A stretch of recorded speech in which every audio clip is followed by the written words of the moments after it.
햇살을 맞아본 적 있는가. 웃음이는 그따 살아온 내 마음 깊은 곳까지 스미는 주님의 사랑 자비 은혜, 나를 영원히 춤추게 만드는 주님의 자비 은혜, 그리고 그 크신 사랑.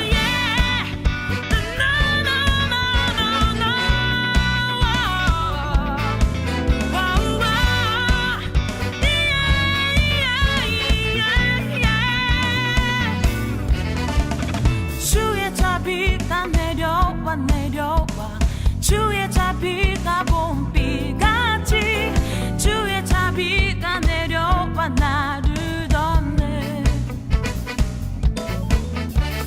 주의 자비가 내려와 주의 자비가 봄비같이 주의 자비가 내려와 나를 덮네.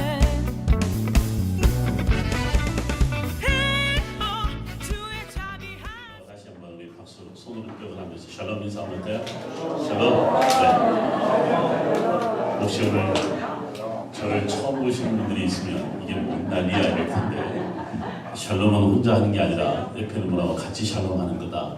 그래서 지난 한 주간 혹시 싸운 분이 있다면, 마음이 불편한 분이 있다면 가서 이렇게 샬롬 이렇게 인사하면서 한마디 선포할 때 완전히 평화가 이루어질 줄 믿습니다. 지난 한 주간 행복하셨습니까? 여러분들 세상 살기 이렇게 좋은 곳에 사시면서 정말 이렇게 아름다운 곳에 살면서 늘 평화가 있을 것 같아요.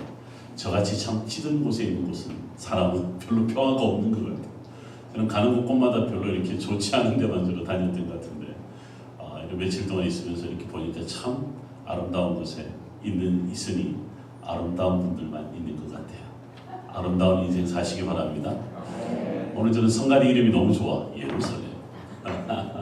성가대 이름이 예루살렘이었습니다. 제가 뭐 성가대 실력을 평가할 수 있는 수준은 안 되지만 너무 은혜롭고 너무 감사하고, 제일 마지막에 주와 걸으리라고 하는 말씀에 굉장히 참 은혜를 받습니다. 여러분들 늘 주와 동행하시는 여러분들 되시길 주의로 축원합니다. 오늘 우리 솔로몬 이야기를 하게 됩니다. 솔로몬이 어떻게 성전을 지었는가는 너무 잘 아는데, 솔로몬이 성전을 짓기 전의 마음과 솔로몬이 성전을 짓고 난 다음의 마음이 어떻게 다른지에 대한 이야기를 통해서 오늘 하나님 우리에게 주시는 말씀을 함께 나누려고 합니다. 지난 우리 3일 동안 쭉 말씀을 전해오면서 제가 하나님의 백성 성경의 땅에 서다라고 하는 주제로 벌써 여기까지 왔네요. 약속의 땅에 서다 첫 번째 시간이었고, 그 다음에 거룩한 땅에 서다, 어제 저녁에는 신앙의 중심지에 서다, 지금은 역사의 중심에 서다. 역사의 중심에 서다라고 할 때는 어디일까라고 보면 예루살렘을 말할 수 있겠고, 예루살렘 성전을 이야기할 수 있을 겁니다. 제가 여러분들 처음 시간에 그런 이야기를 했었습니다. 구약과 신약 성경을 이렇게 쭉 하나님의 백성들을 쭉 따라볼 때 크게 세 부류로 나눌 수 있더라. 첫 번째가 히브리인, 두 번째가 이스라엘 백성, 세 번째가 유대인, 이렇게 이야기를 했었죠. 이렇게 질문을 던졌습니다. 이 세 부류의 정체성을 가진 이름이 같은 사람일까요? 다른 사람일까요? 질문을 던졌을 때 주저주저 하셨어요. 그래서 제가 답을 확실히 알려드렸습니다. 두 번째가 답입니다. 끄트머리가 답입니다. 다릅니다. 어떻게 다르다라고 지금까지 왔냐면, 히브리인의 정체성은 떠돌이다, 나그네다, 그리고 거류민이다, 그런 이야기를 했었죠. 기억하시겠습니다만 여러분들이 살고 있는 여기 이 땅, 포트랜드다, 그런 이야기를 했을 때 가나안의 땅은 무엇이냐 할 때 가나안이 갖고 있는 의미를 제가 말씀드렸죠. 가나안이 유민이다, 떠돌이다, 그런 이야기를 했습니다. 그리고 보니까 아브라함도 자신의 아내 사라를 위하여 막벨라굴을 살 때 헷 족속에게 돈을 주고 사면서 자신을 그렇게 소개했다고 했죠. 나는 나그네요, 거류민이다 라고 하는 말을 씁니다. 그러면서 이들의 정체성이 누구인가에 대한 말씀을 나눈 적이 있었어요. 그렇습니다. 하나님 앞에 부름을 받았다라고 할 때 모든 것이 끝났거나 그 자체로 정체성이 만들어졌다는 것이 아니라 이제 마치 시작인 것처럼 아직까지 만져지지 않은, 터치하지 않은 그냥 그 원래의 모습을 그대로 가지고 있는 것처럼 그 모습을 뭐라고 표현했냐면 떠돌이다, 거류민이다, 나그네다. 모세의 가장 위대한 가르침이라고 하는 신명기 말씀에도 우리 조상은 방랑하던 아람 민족이었다, 그렇게 표현을 했었던 거죠. 그랬을 때 우리가 잘 알고 있는 창세기, 출애굽기, 레위기, 민수기, 신명기, 모세오경에 그 땅에 서 있는 하나님의 백성의 정체성은 떠돌이다. 그런데 그냥 떠돌아다니는 사람이 아니라 아브라함이 어떻게 하나님의 인도하심을 받았었죠? 가라 하면 가고 서라 하면 서고 서 있는 그곳에서 뭐하였더라? 예배하였더라. 바로 떠돌이도 그냥 정처 없이 떠돌아다니는 사람이 아니라 하나님과 동행하는 사람, 하나님과 거니는 사람, 바로 그 사람이 영적인 떠돌이다. 제가 이렇게 한번 말을 만들어 볼 수 있었습니다. 그리고 난 다음에 드디어 요단강을 건너서 이스라엘 땅에, 가나안 땅에, 약속의 땅에, 거룩한 땅에 들어왔을 때 그 정체성이 다르다고 했습니다. 이제는 이스라엘 민족이다, 이런 이야기를 했죠. 모세 이전에는 한 패밀리 이야기였고 한 부족의 이야기였습니다만 이제는 민족의 이야기입니다. 민족의 이야기를 하기 전에 여러분들 출애굽기, 레위기, 민수기를 읽어보면 이렇게 표현합니다. 이스라엘 자손, 이런 이야기를 씁니다. 민족, 백성이라는 개념 이전에 자손이라는 이름을 먼저 씁니다. 자손이란 이름 자체는 하나님을 알아가는 과정에서 광야 40년을 보내야만 했던 바로 그 세월을 이야기를 했었죠. 그래서 원래는 수르 광야 사흘 길을 갈 수 있는 길을 시내 광야 40년을 걷게 한 이유가 뭐였냐면 하나님과 동행하는 백성을 만들기 위하여. 그 백성은 무슨 백성이라고 했죠? 거룩한 백성. 여러분들은 스스로 거룩해질 수가 없다고 했습니다. 하나님께서 거룩하게 하는 백성. 근데 그 거룩한 백성은 어떻게 거룩해질 수 있다? 하나님과 동행할 수 있다. 그래서 광야의 뜻이 뭐라고 했습니까? 하나님의 음성을 듣는 곳이다. 고난의 땅이 아니라고 했습니다. 여러분, 내 인생이 왜 이리 힘들지 고난을 걷는다라고 표현하지 말라고 했습니다.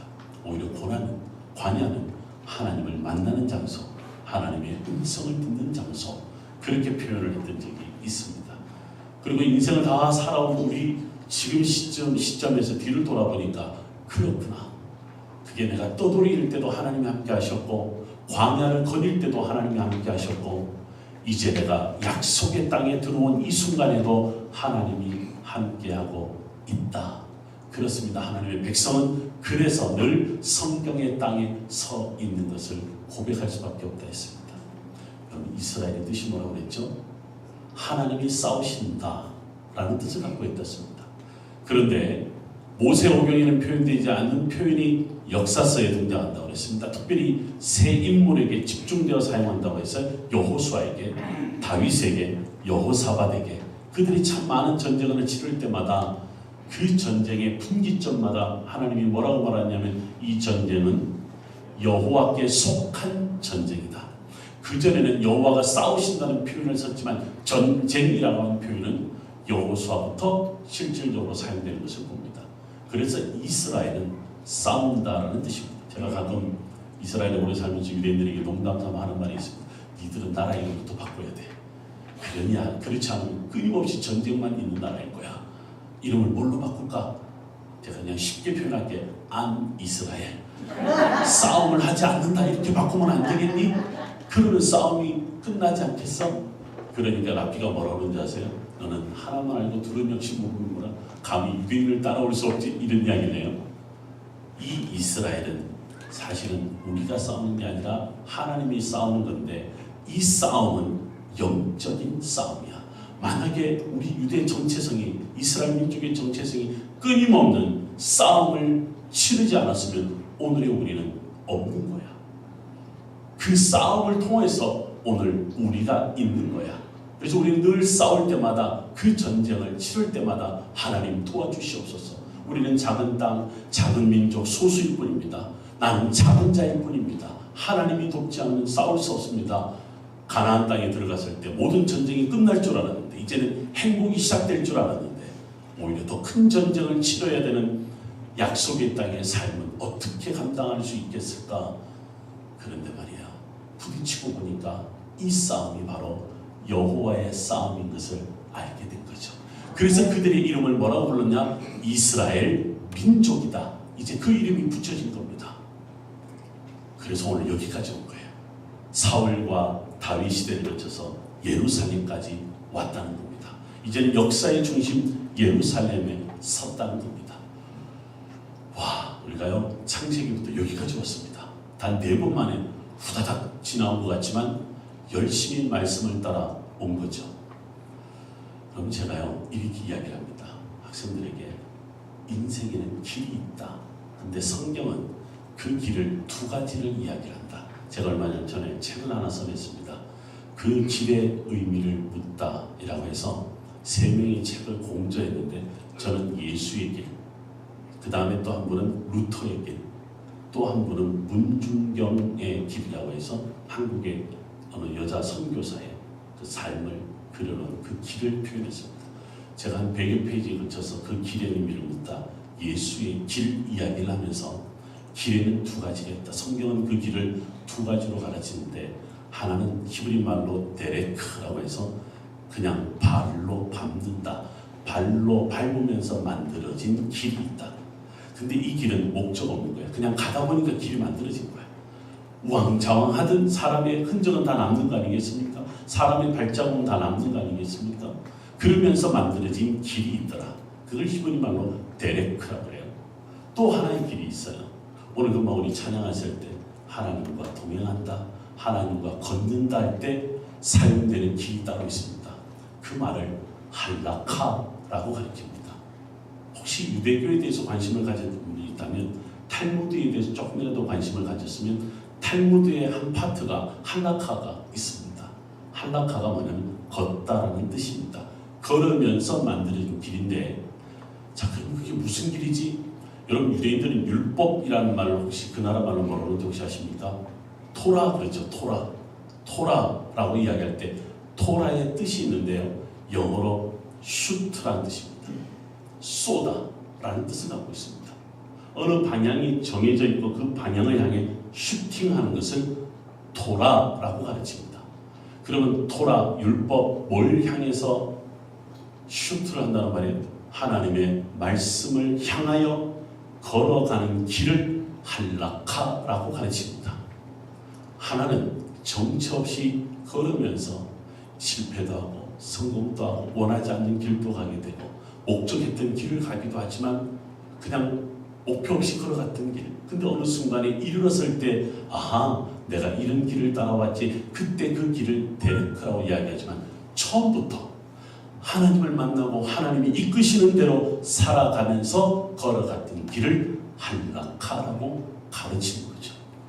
오늘 아브라함과 다윗에게 오는 동안 그리고 이제 솔로몬에게 오는 동안 가만히 이끄신 삶을 보면 하나님이 그냥 데레크가 아니라 할라카의 길을 걷게 했다는 것을 깨닫게 됩니다. 여러분들 그냥 인생 살아온 것 같아요? 그냥 지금 내가 살아가는 것 같아요? 그렇지 않습니다.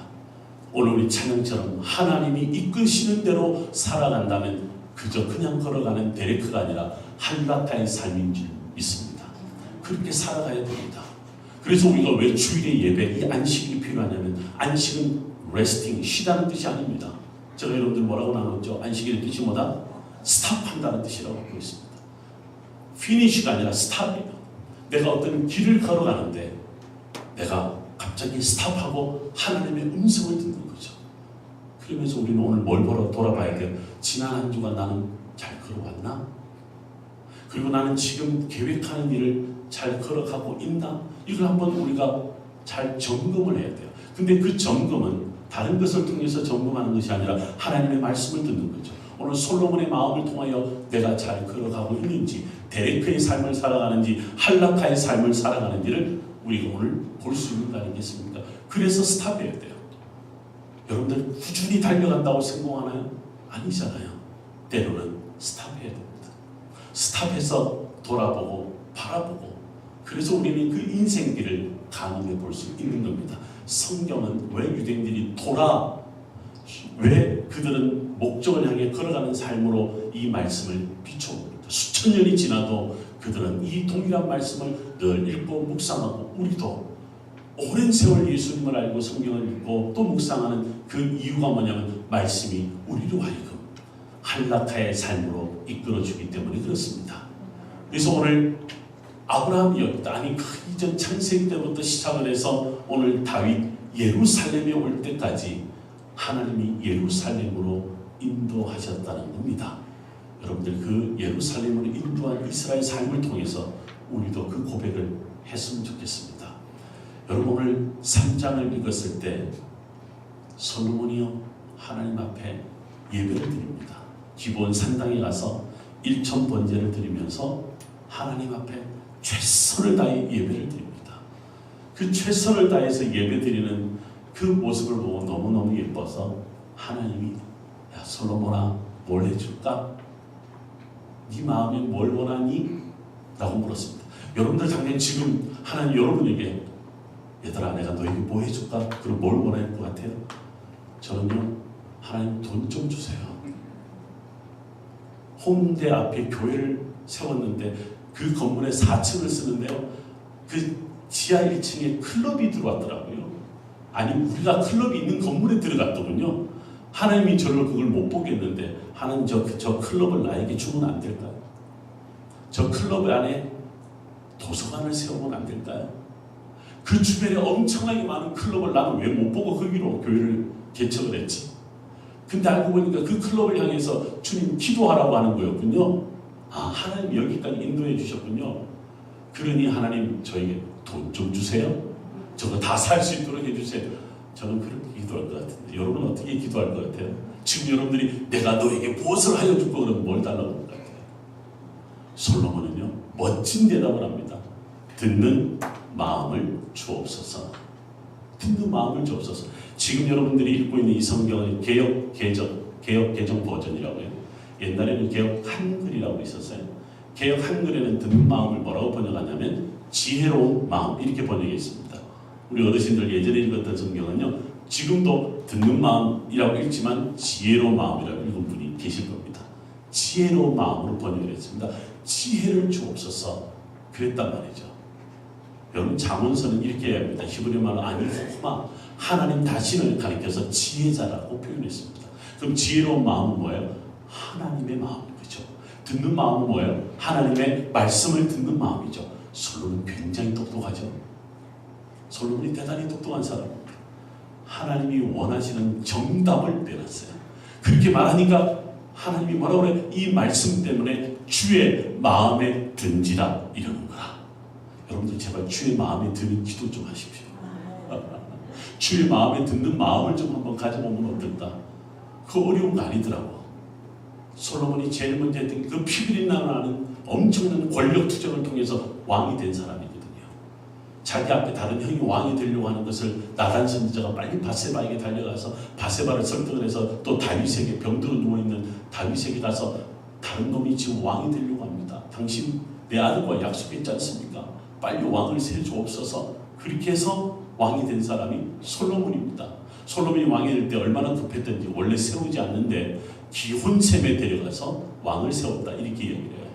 여러분들 이제 곧 성지순례 가신다고 광고까지 하시니 저와 함께 가면 기혼셈 내가 데려갈 거예요. 모시고 갈 거예요. 솔로몬이 왕으로 세움받은 장소 지금도 그 장소가 있습니다. 솔로몬이 그렇게 해서 왕이 됐는데요. 그러면 하나님 내가 이 손에 피를 묻히면서 왕이 됐습니다. 그럼 여러분 요구할 게 얼마나 많겠어요. 그럼에도 불구하고 하나님 저에게 듣는 마음을 주옵소서. 그 말이 주의 마음에 든지라. 그것 때문에요. 여러분 드디어 열왕기상 6장, 7장, 8장에 보면 솔로몬 성전을 짓고 솔로몬 궁전을 짓고 9장에 가면 나라 전체를 다 완전히 혁신적인 나라로 만들어버립니다. 요즘으로 말하면 한국으로 말하면 모든 서울, 경기도, 충청도, 전라도, 경상도 이렇게 구로도 다 만들었던 거죠. 그게 9장의 이야기가 나옵니다. 저 밑에는요 인도양으로 향하는 홍해를 거쳐서 인도양으로 향하는 항구도 만들었습니다. 9장 마지막 절에 대단했던 겁니다. 지중해만 갖고 살았던 그 중동의 모든 문화를 인도양으로 방향을 바꾸는 엄청난 개혁을 일으킨 인물이 솔로몬이기도 한 거죠. 그게 여러분 6장, 7장, 8장, 9장, 10장까지 올라가는데 10장에는요 하나님이 이것을 다 주니까 하나님 감사합니다 할렐루야 하면서 하나님 앞에 예배를 드립니다. 여러분 솔로몬이 히브리 말로 실로모래요. 실로모가 뭐냐면 샬롬에서 온 말입니다. 샬롬, 평화의 왕이라는 뜻입니다. 왕 이름 참 좋죠.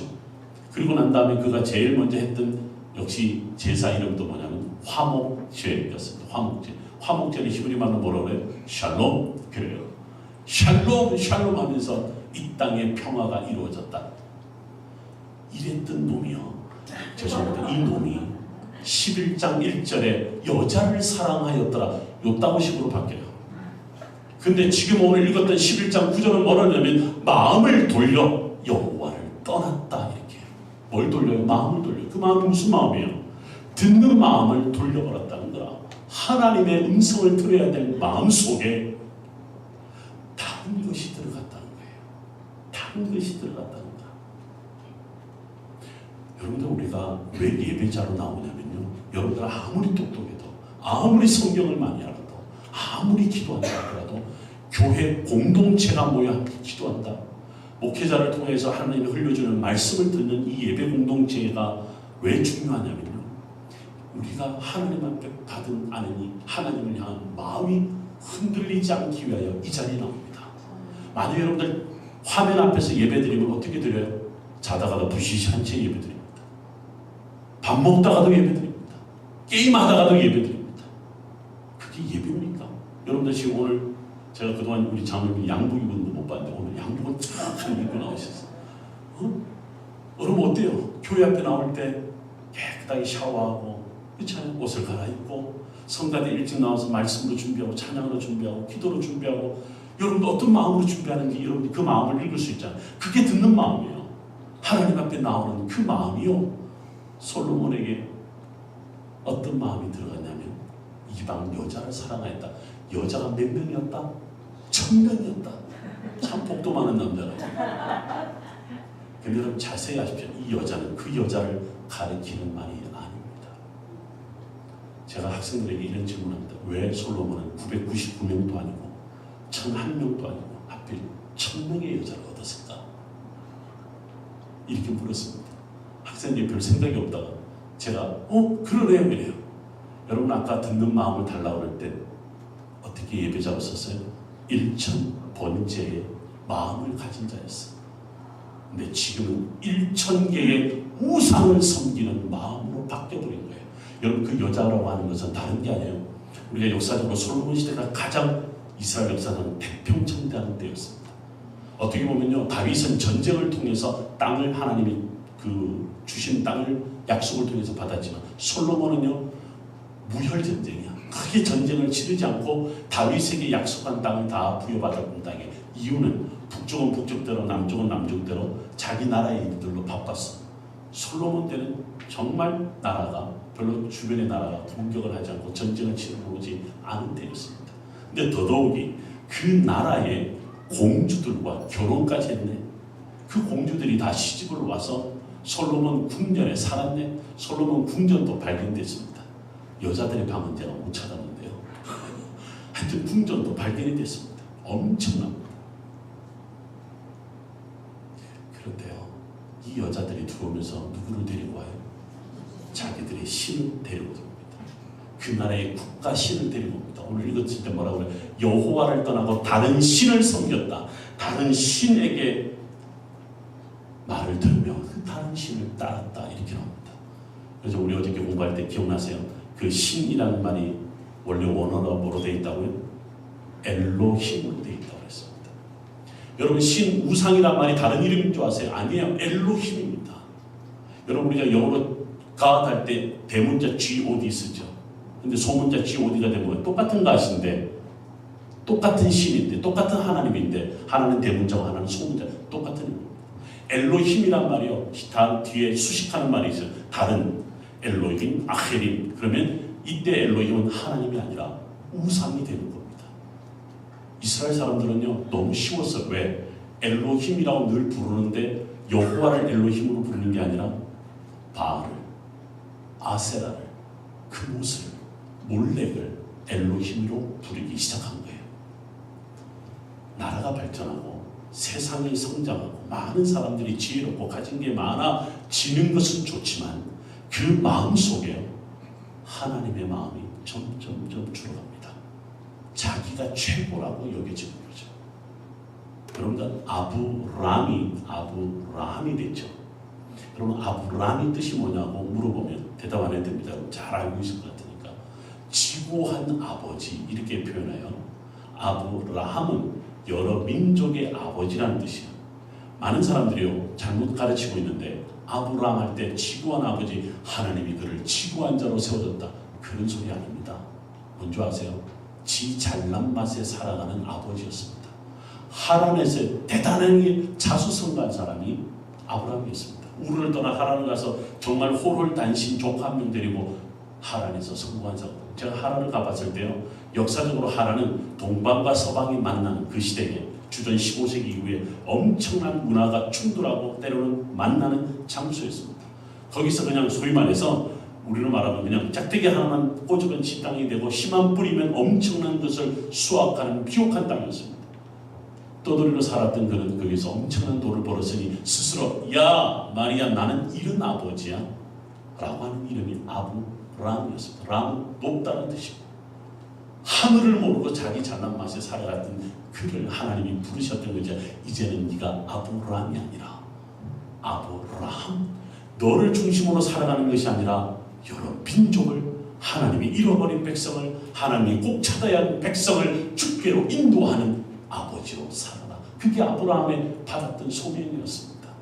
솔로몬이 어떤 자였습니까? 정말 정말 절호의 기회를 솔로몬에게 주었습니다. 세상이 얼마나 조용했습니까? 성전을 짓고 나라를 부흥하게 할 때 그 속에 듣는 마음을 계속 가지고 있었더라면 하나님이 이스라엘 역사를 분열시키지 않았을 겁니다. 북이스라엘과 남유다로 분열시키지 않았을 겁니다. 어제 우리 사울과 다윗에 대해서 말씀 나눌 때 어떻게 하나님이 하나로 묶으셨는데 어떻게 그 민족을 다윗으로 하나님이 마음을 하나 되게 했는데 그 마음이 무너지니까 또 쪼개지는 거예요. 또 분열되는 거예요. 얼마나 안타까운 말입니까? 제가 여러분들 어저께 우리 대한민국을 향해 기도해 주십시오라고 얼마나 제가 호소했습니까?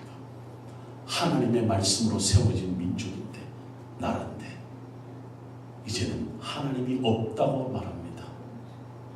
하나님이 어디 있느냐고 심지어는 믿는 자들도 이야기를 하고 있습니다. 여러분 그건 일일이 우리가 열거하지 않아도 너무나 잘 알고 있습니다. 이것이요 듣는 마음에서 돌아선 이방인의 마음을 품은 자들의 마음이다. 그러니까 예루살렘이 쪼개지는 겁니다. 신앙의 중심지가 무너지는 것을 어제 우리 들었잖아요. 역사의 중심. 저는 예루살렘에서 15년을 살면서요. 예루살렘 성을 늘 가면서 예배를 했습니다. 예루살렘 성 전체 4km 내에 3만 명이 사는데 4개 쿼터로 나눠져 있습니다. 유대인들이 사는 지역, 무슬림들이 사는 지역, 기독교인들이 사는 지역, 아르메니아인들이 사는 지역 4개 쿼터로 나눠져 있습니다. 쿼터라는 발음이 좀 거시기하죠. 쿼터 이래야 되나? 4지역으로 나눠져 있습니다. 여러분들 거기는 마치 국가 경계처럼 딱 확연하게 나눠져 있습니다. 예루살렘이 무슨 뜻이라고요? 평화의 도시라고요? 어디 거기 평화가 있습니까? 차라리 평화를 갈망하는 도시, 평화를 갈망하는 도시일 뿐이죠. 조금만 잘못하면 서로 싸우는 곳인데 예루살렘이요 하나님의 듣는 마음을 얻다 보니까 수천 년이 지나도 지금은 여전히 분열과 갈등의 땅, 들썩이는 무대가 예루살렘이라는 거죠. 오늘날 우리 예루살렘에요 많은 기도하는 사람들이 들어와 있습니다. 동서남북의 기도처소를 만들어 놓고 기도하고 있고요. 새벽마다 또는 거리마다 요즘은 전도하는 자들도 많아졌습니다. 근데 여러분들 그분들의 마음속에 저분들을 주기로 인도해야지 이 마음보다 더 큰 마음이 뭔 줄 아세요? 주님, 이 땅이 주를 보게 하여 주옵소서. 예루살렘이 어떤 땅입니까? 예루살렘을 통하여 하나님이 보게 했는데 이 땅 백성들이 그저 싸움, 전쟁, 분열 이게 아니라 여기를 찾아오는 수많은 사람들이 하나님을 보게 하여 주옵소서. 우리가 그 마음으로 기도하는 거죠. 여러분들 주님 앞에 나오는 마음은 이런 마음이면 너무 좋을 것 같아요. 제가 2011년도에 이스라엘에서 만나는 수많은, 제가 통역도 하고 가이드도 하고 뭐 별의별 아르바이트를 다 했습니다만 많은 통역을 할 기회가 있는데 한 번 어떤 통역할 기회가 있었냐면 우리나라 7대 종단 대표들이 성지순례를 왔습니다. 성지순례는 기독교만 오는 거 같죠. 7대 종단 대표는 불교의 최고어른, 천도교의 최고어른, 원불교의 최고어른, 천주교의 최고어른, 개신교의 최고어른, 또 뭐가 빠졌지? 여러분 유교의 최고어른 성균관 관장, 또 한 명은 민속 종교 대표 무당 대표가 오셨습니다. 성지순례로 오셨습니다. 사실 성지순례가 목적도 있지만 또 하나의 목적은 이스라엘의 랍비들과 만나서 평화 컨퍼런스가 있었습니다. 어떤 사람도 가이드도 안 하려고 하고 어떤 사람도 통역을 안 하려고 합니다. 워낙 까탈스러운 사람들이기도 하고 이 사람들은 대통령을 2달에 한 번씩 만나는 대통령 자문기관입니다. 한국 종교협의회라고 따로 있는 거죠. 그 사람들이 돌아가면서 자기들의 성지를 다 찾아가는데 드디어 기독교 성지인 예루살렘을 찾아오게 된 거죠. 온 김에 랍비들과 평화 컨퍼런스를 하게 된 겁니다. 제가 통역을 좀 했는데 참 많은 에피소드가 있습니다만 그 중에 한 에피소드는요. 랍비하고 전부 다 이제 이렇게 만나서 다 대화를 합니다. 대화를 하는데 가만히 보니까 랍비들 이렇게 모자를 큰 거 쓰고 있어요. 중절모보다 더 큰 게 있는데 우리 분들 중에 한 분이 이렇게 모자를 큰 게 쓴 거 있었어요. 한 분이 갓을 쓰고 있는 분이 계셨습니다. 무당이 갓을 쓰고 오셨습니다. 그러니까 이제 랍비들은 재밌는 농담을 할 때는 돈 이야기를 좋아합니다. 내 모자는 US 달러로 700불 정도 되는데 당신 모자는 얼마나 돼? 이렇게 물었습니다. 갓이 더 비쌀까요? 중절모가 더 비쌀까요? 갓이 훨씬 비싸죠. 갑자기 수염을 이렇게 기른 무당께서 하하 웃으면서 꼴랑 700불이야? 이거 7,000불이야. 난 갓이 그렇게 비싼 줄 몰랐습니다. 700만 원이나 되는 거예요. 그러더만 막 랍비가 나보다 돈 더 잘 보네? 이러면서 서로 막 한참 웃는 거예요. 그런데 그날 참 많은 대화를 하는데 랍비가 이런 질문을 합니다. 당신들이 예루살렘에 오셨습니다. 혹시 예루살렘 뜻이 뭔 줄 압니까? 아 이분들 나 안다고요. The city of peace. 발음 잘했습니까? 평화의 도시 이렇게 이야기를 했어요. 랍비가 그럴 줄 알았어. 모든 사람들은 다 평화의 도시로 알지. 사실은 아니야. 평화의 도시는 예루살렘 성전이 파괴되고 유대인들이 전 세계로 흩어졌을 때 예루살렘을 바라보면서 평화의 도시라고 상징적 표현으로 이야기를 했지 원래 뜻은 그게 아니야. 그러더만요 이 랍비가 갑자기 앉았다가 일었어요. 일어서면서 이렇게 이야기해요. 우리가 이 땅에서 예루살렘을 말할 때 예루 이렇게 먼저 표현한답니다. 예루 예루는 뭔지 아세요? 히브리 말은 명령어인데 두려워하라. 이 땅에서 여호와를 두려워하라. 이렇게 이분이 갑자기 여호와가 나오니까 막 얼마나 좋아하시는지 여호와를 두려워하라 이러는 거예요. 살렘 그리하면 이 땅에 평화가 이루어진다. 이렇게 이야기하는 거예요. 저는 첫날 포틀랜드 그 공항 전사님이 이렇게 픽업해서 오는 거 보니까 살렘 보이더라고요. 살렘 이게 뭔지는 나중에 목사님한테 제가 들었습니다. 여기는 샬렘이네. 히브리 말로는 샬렘이라고 해요. 샬렘이네. 샬렘의 뜻은 온전하다는 건데 온전한 것은 평화를 말하는 건데 야 이 포틀랜드는 평화의 도시인가 보다. 그야말로 여기가 평화의 도시인가 보다. 근데 하나님을 두려워하는 자는 어디 있을까? 라고 이제 우리 교회를 찾아온 거지. 야 놀라운 이야기를 하는 거예요. 그래서 많이 동의를 하는데요. 제가요 끝나고 난 다음에 이 대랍비요 예루살렘 대랍비인데 제 지도교수의 선생님입니다. 제가 제 지도교수가 랍비였습니다. 제 한국의 석사의 지도교수는 신부님이셨습니다. 대학의 제 지도교수님은 목사님이셨습니다. 목사님과 신부님과 랍비님을 거쳐서 저는 목사가 된 사람입니다. 그 신부의 랍비의 대랍비에게 선생님 제가 누구의 제자인데요. 아 그래? 너가 오늘 통역을 해서 너무 고마워. 근데 오늘 랍비님 오늘 대단한 가르침을 저에게 주셨습니다. 본데 여호와를 두려워하라. 그리하면 이 땅에 평화가 이루어진다. 제가 이렇게 이야기를 했어요. 이게 뭐예요? 십자가잖아요. 오늘 랍비요 저에게 십자가의 진정한 의미를 알려주셨습니다. 이러니까 갑자기 펄쩍 뛰는 거예요. 내가 언제 예수 이야기했어? 내가 언제 예수 십자가 이야기했어? 막 그냥 막 농담 반 진담 반 섞여서 막 웃게 웃으면서 얘기해요. 여러분 제가 랍비 쌤한테 한 1, 2분 동안 메시지를 전했습니다. 저는요 아시아 저 끝머리에서 왔는데 제가 왜 여기까지 유학을 와서 어려운 히브리어를 배우고 토라를 배우고 탈무드를 배우고 당신들의 역사를 배우고 제가 이것으로 박사 논문을 쓴 이유가 뭔지 아세요? 저는 예수님 때문에 여기 왔습니다. 예수님도 유대인이고 예수의 제자였던 수많은 사람들 다 유대인이었고 바울도 유대인이었는데 그 유대인이 누구지? 여기 와서 저는 공부하러 왔는데 오늘 저는 정말 이 시대에 또 하나의 유명한 유대인을 만나셨습니다. 오늘 그 유대인께서 저에게 십자가의 도를 알려주셨습니다. 저는요 너무너무 감동이었습니다. 제가 예수님을 어떻게 알겠어요? 예수님이 저에게 가르쳐 주신 것이 여호와를 두려워하라. 그리 안에 이 땅에 평화가 이루어진다. 그거를 저는 늘 배우고 왔는데 오늘 대라피께서 오늘 말씀하시니 저에게는 감동이었습니다. 이분이요 고개를 끄덕 하는데 그리고 제가 또 질 수 있나요? 갑자기 차 한잔할 기회가 있으니까 더 옆에 따라 붙어서 히브리어로 계속 이야기를 했습니다. 그런데요 이 땅의 사람들은 역사의 중심인 예루살렘에 와서 정말 들어야 될 것을 못 듣고 있습니다. 그게 뭐야? 이러는 거예요. 라피들은 성경 갖고 논쟁하는 걸 좋아합니다. 제가 왜 예수님을 좋아하냐면요 예수님은 이 땅에 와서 내가 평화의 길이다라고 말한 적 없습니다. 예수님은 예루살렘에 오셔서 아무런 말씀을 하지 않고 어떻게 하셨냐면 십자가의 길을 걸어가셨을 뿐입니다. 십자가의 길은 비움입니다. 십자가의 길은 낮춤입니다. 십자가의 길은 내려놓음입니다.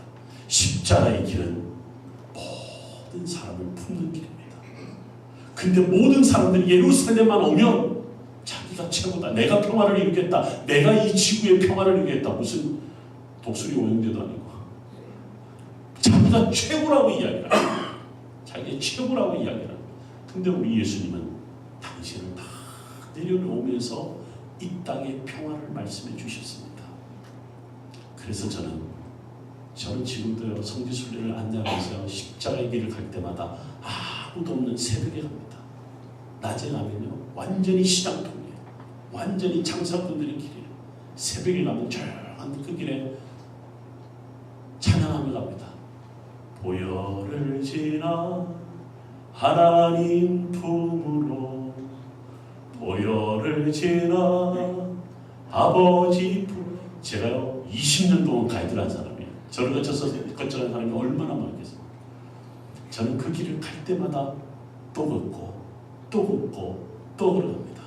주님, 많은 사람들을 여기서 이곳에서 이스라엘뿐만 아니라 전 세계 역사의 중심이라고 얘기하는데 그들은 평화가 뭔지를 사실은 모르고 돌아갑니다. 아니 이 땅에 사는 사람들도 이 길을 통하여 돈 벌 생각만 하지 이 길이 어떤 길인지를 모르고 있습니다. 솔로몬이 이곳에서 주님 듣는 마음을 주옵소서. 하나님 그 마음을 예수 그리스도를 통하여 십자가의 길을 걸어갈 때 주님 주의 음성을 듣게 하여 주옵소서. 우리는 그렇게 해야 되지 않겠느냐는 겁니다. 사랑하는 성도 여러분, 듣는 마음을 회복하시길 바랍니다.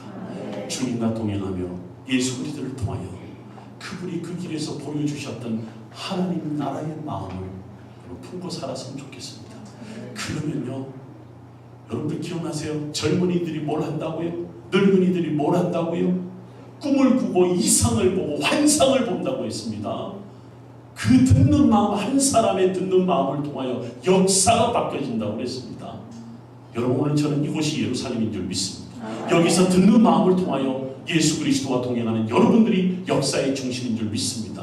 하나님을 두려워하며 주님과 동행하는 여러분들이 이 오래온 선교교회를 통하여 새로운 역사의 중심으로 하나님 앞에 헌신하면 어떻겠습니까? 듣는 마음을 회복하며 주와 동행하는 거룩한 주의 백성들 되기를 주의 이름으로 축원합니다. 기도하겠습니다. 하나님 감사합니다. 이번 말씀 축제를 통하여 하나님의 마음을 다시 한번 듣게 됩니다. 내 속에 하나님의 마음이 있기를 원합니다. 이 마음을 빼앗기지 않고 싶습니다. 이 마음을 잃어버리지 않고 싶습니다. 주님 잃어버렸다면 놓쳐버렸다면 다시 한번 듣는 마음을 갖게 하여 주옵소서. 나를 방해하는 것이 무엇입니까? 나를 이곳에 나오게 하는 모든 걸림돌을 하나님 제거하여 주시고 오직 주님을 향한 마음을 품게 하여 주시옵소서. 오래온 선교교회를 축복하여 주옵소서. 오늘 이곳에 함께하는 자들을 하나님 축복하여 주옵소서. 예수님 이름으로 감사하며 기도드리옵나이다. 아멘.